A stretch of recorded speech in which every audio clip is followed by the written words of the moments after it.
I am Jennie Joseph. I am a midwife and an activist. I fight for families. I fight for you. Perinatal means the time around birth and includes before pregnancy, during pregnancy, labor and delivery, postpartum, and any time in between. The perinatal pause provides the time to reflect on the root causes of where we are, where we've been, and to create strategies for how we can transform maternity care in America.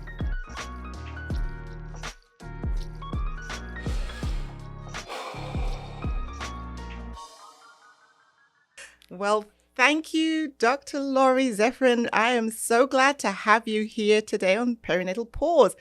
Thanks for joining me. Thank you. I am so honored. I'm so excited you are doing a podcast and getting the message out there. So thank you for including me in it. Well, my goal is to reach as many people as I can and to share what that word perinatal means. I mean, folk are like, what? What's that? Perinatal means before, during, and after birth. So pregnancy, labor, delivery, postpartum, and in between of babies.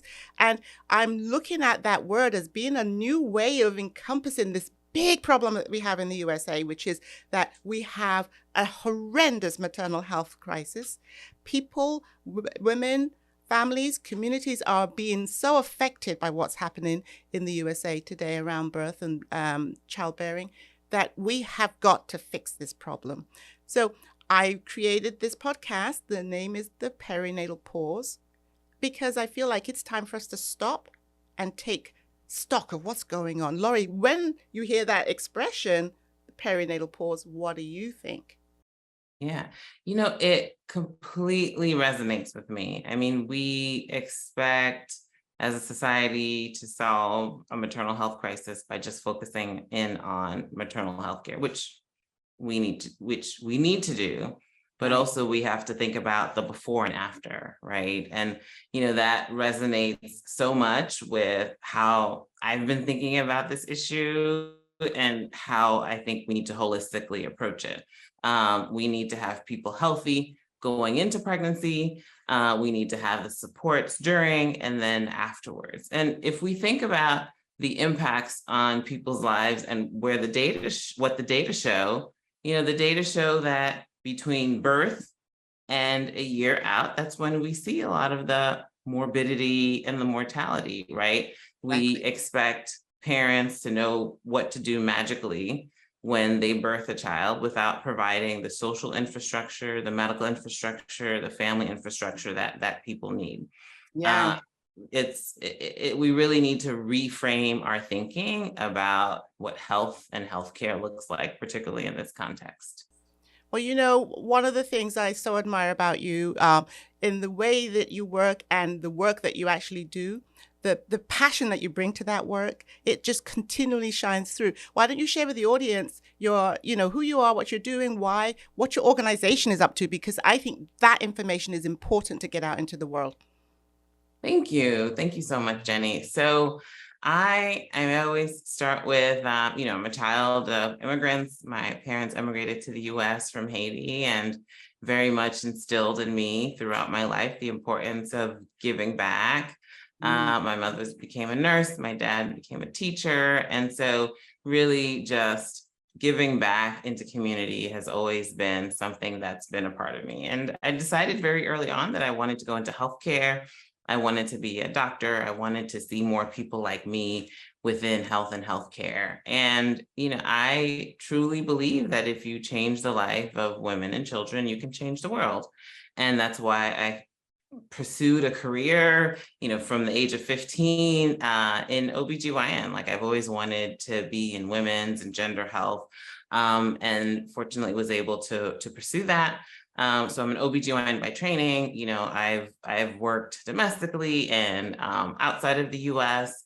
I've worked in government, in academia, and now in philanthropy. And ultimately, from practicing at the bedside to the work in policy and systems, I've realized to really help and make things work on the ground for providers and patients and caregivers, we really need to drive systems and policy change. And so really think about things not only bottom up, but also top down as well. And so right now I'm at an organization called the Commonwealth Fund. I'm a senior vice president there. I lead the Advancing Health Equity work at the Commonwealth Fund. We're a foundation / think tank, been around for a little over 100 years. First foundation started by a woman, and we do national work to drive policy and systems change. And so in our work addressing maternal health and the maternal health crisis, it's exactly what you're talking about. It's like, how do we not only provide the information that policymakers and system makers can use, but also highlight what's happening, where are the best practices, where are people actually making change, and sharing those models to also drive policy and systems change as well. And then we also, from the ground up, are working towards supporting community-based organizations, community-led organizations that are on the ground doing this work. Yes. And I mean, I think just hearing you say all of that, you so succinctly tie it all together. I think this is one of the biggest dilemmas we have. Everybody who's in this work is passionate. Everybody that's in this work wants to see the change. And I think as we are all going at the pace that we're going, so many of us along the way are falling, burning out, giving up, overwhelmed, stressed to the max. The frustration and the moral injury of, like, we see it's wrong, we know it's wrong, we don't want to participate, and yet we don't know how to solve it either. And here we are. And so I love the work that Commonwealth Fund does, because of all the things that's going on, I can depend on going there to see, here are solutions. Here is policy. Here's how we go from the actual talking to the action. And what I found is every time there's some report or some update from Commonwealth Fund, it is moving us nearer to our goal. I am really glad you came on today. I wanted to talk a little bit about, as a Black woman, as a mother, again, where do you find yourself? Where's the perinatal pause for you as in your lived experience? What must we do as an American, group of Americans who want to see the change? What do we need to do? What's impacting you? And what do you suggest that we now stop a minute, rethink, and move forward with? That's a great question. To your point, like, this work, it's part of who I am. It's part of who we are. And so, so when you talk about, the burnout and people falling along the way, it's personal, right? It's when I see those statistics and numbers, I see myself, I see my family members, I see friends and family. So it is, I see the next generation. Like, so to me, it is personal. And so part of the perinatal pause is really thinking about, particularly at this moment in time. I mean, we've seen these disparities for 100+ years. Exactly. I believe we know what to do. We have a moral imperative Yes. to make a difference and to do something. And so, what can we do to reframe, to rethink, to redirect? And I think this perinatal pause piece is really critical, because it's more than just the 9 months of pregnancy piece of things. That's critically important. And there are things that we need to do there within health systems to create accountability for quality, safety, and equity, so that people are listened to address bias, to address structural racism. Like, we need to do that. We can do that. And then there's also, how do we make lives better for everyone, for people as they're entering or deciding to start this journey, right? And so that means not only insurance coverage, that means community building, that means providing social supports, that means really creating the life and environment that we know people need to survive and thrive. And I think what's really important now is, hopefully there's a realization that it's not just those people over there experiencing this, right? Like, now everybody's experiencing it, right? Our failed systems are affecting everybody. Maternal mortality rates are going up for everyone in this country, those that are most marginalized, Black people, Indigenous people, are feeling it the most, but we have an imperative to design systems that center inequity, and that ultimately will improve our healthcare system for everyone. Absolutely. I have so many years on the ground working from the community space and realizing, because when I arrived from the United Kingdom, I got here in 1989, got off a plane with stars in my eyes, was like, yay, here I come to save the day. Midwife Jennie has arrived. Let me get a job and do what I do. And the first thing that was really difficult, that really struck me, was how most everybody, at least in 1989, were like, what's a midwife? I was horrified because in the rest of the world, everybody knows what that is. And that's the normal healthcare system, right? Midwifery supports a system. And I think why midwifery is so successful at doing that is because by its very nature, midwifery takes on the entire spectrum, the perinatal time frame, right? Across the board. And always centers mother, baby, or the pregnant person. So there's no sort of confusion or argument about what midwifery is anywhere else, except for here, right? Except here. And so as I got rolling in this work here in the United States, and I've been here 32 years at this point, 33 years nearly, I found myself sort of like figuring, how is it that, we could put these structures inside of the community, but we have to work collaboratively. Like midwifery and collaborative work goes together always. You have to have an opportunity to move up to the next level of care if it's needed. We need access to the OBGYN. We need access to the institution. We need access to the operating room. That's a midwifery component across the world as well. Right. So looking at what we actually have, the reality of what we have, and one of my hashtags is, it's time to tell the truth. The truth is that we don't have an infrastructure, and we don't seem to want to necessarily get one. And so while we have all of these vast areas of need, a change, of movement, we also have, I think, work to do to create infrastructures that are interdisciplinary and that are collaborative in nature. And that to do that, some of the supports that are missing need to start in the community first. So we have power in the community because we have people in the community.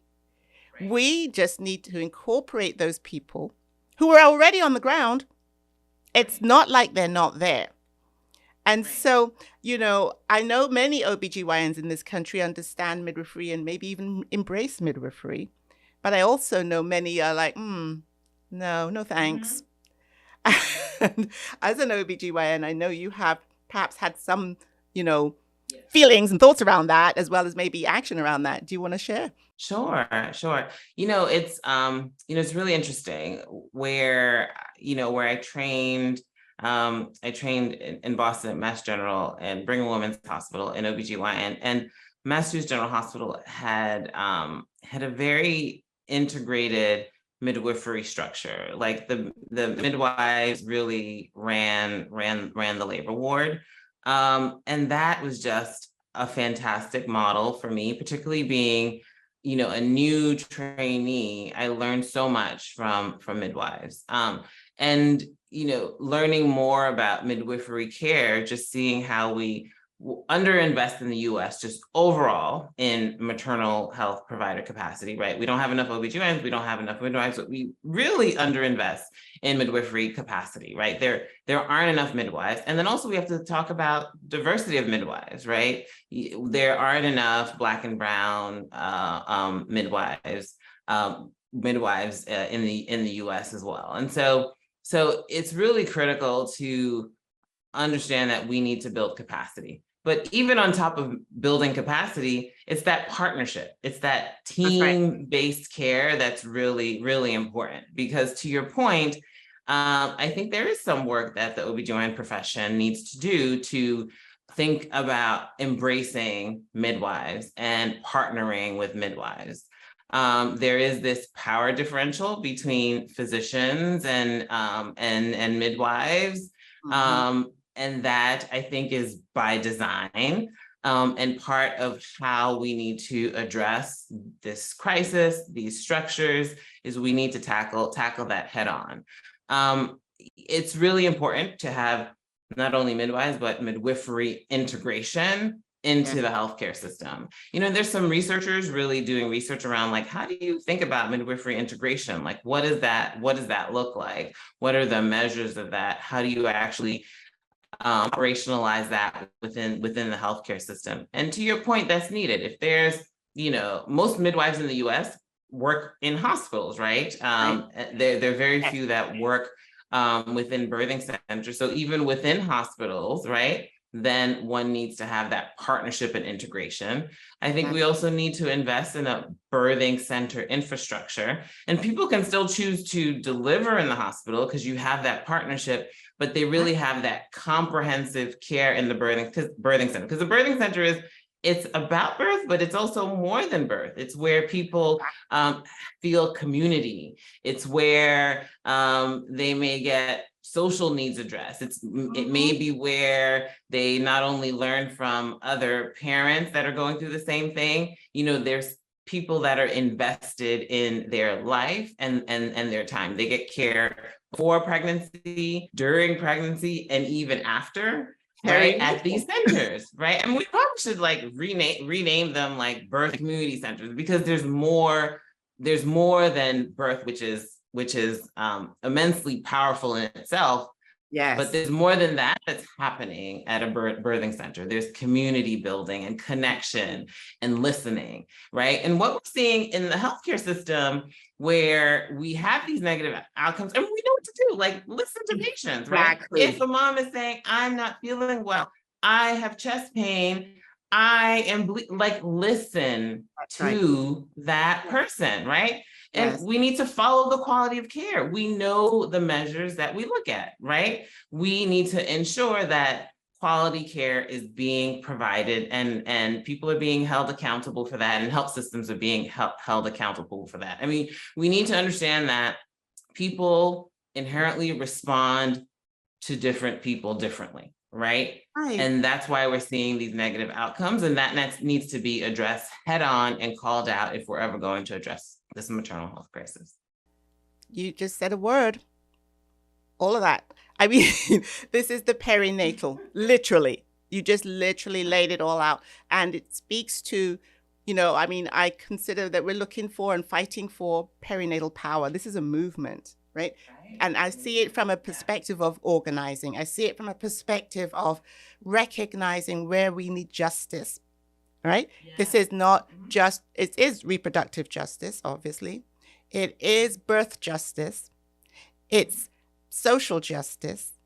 It's, as far as I'm concerned, it's economic justice, right? These areas intersect in this way. And I think when we use the word perinatal and help folk to umbrella this entire issue in this vastness that it is, but bringing the solutions in, we need a perinatal eye, a lens on it to be able to get to the other side. We're looking for liberation. We're talking about saving lives. And so a lot of times I try to frame it in this perinatal world from a place of, we are fighting for perinatal equity, perinatal safety, perinatal quality by building perinatal power. And so you just said everything I would have wanted anybody to say about this issue. And I know, and this is why I was saying at the beginning, going to you, when look into Commonwealth Fund, look into agencies and organizations like yourselves who are clear about the solutions. We are at that stage where we just need to get going. So as we pause and think about all of this work, all of this data, all of this information, all of these policies, all of the blah, blah, blah, blah, blah, all of it, can we get to, like you said, just listen and get it done? Can we get to just open up and rethink where you're standing so we can move together? Just open up the funding streams so we can be in action. Just recognize those of us who are invisibilized at the community level. Bring us on board. We are all here. We're all ready. We're all passionate. We are all waiting to join this fight. And we can't afford to wait too long, because this is outrageous and egregious that people are continuing to die from preventable causes in the USA today. So just to wrap up, Laurie, do you have anything else you want to add to this conversation? I've so appreciated your comments. I want to have almost like a call to action. What do we want people to know? What are they going to do? How do they move into this next phase while they're in this pause with us? What's next? So, yeah, I think what I want to start out with, when we talk about, when we say we know the solutions, right? There might be listeners saying, well, what are they? Right? What we know. And we know that when we think about team-based models of care, we know doulas work, we know midwifery care works, we know building community power works. That means, ensuring that we're addressing the social and structural determinants of health by addressing wealth and education. We know all of that works. And so those are areas that we need to invest in, right?